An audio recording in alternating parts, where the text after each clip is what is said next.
Tayo na. Bibigay ka na namin doon sa bago mong mama. Kukuha na namin si Mikay.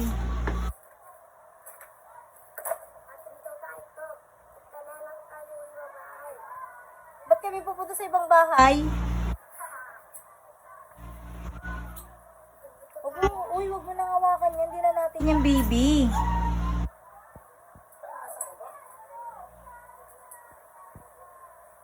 Kailangan papalayasin ko na to. Hindi na to natin baby.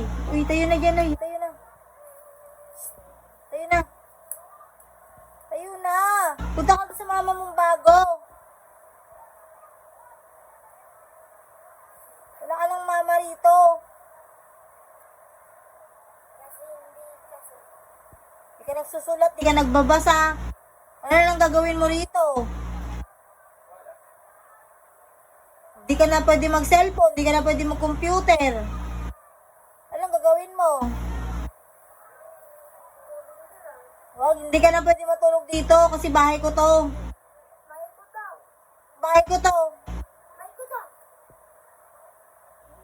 Ako pala mukha, bakit kaya niya naging bahay to? Ako gawa, hindi ka nga marunong magbasa eh. O sige na, tayo na. Hatid na kita dun sa bago mong mama. Namamalo pa naman yun.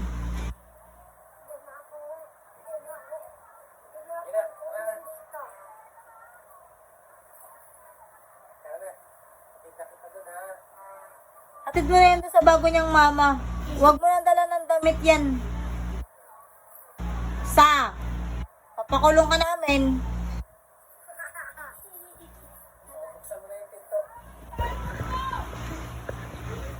Wala na itong magagawa.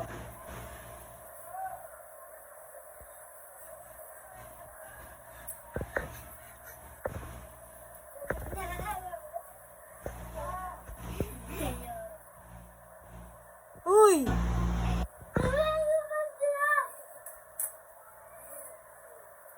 Mikoy! Ay, Itay pala. Hindi na pala pwede Mikoy kasi yung Mikoy, pangalan yun ng baby ko. Itay! Itay!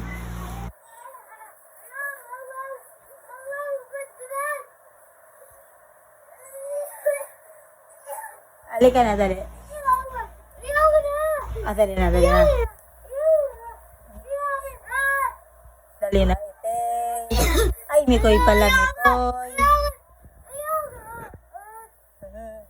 Sama na loob mo, ha?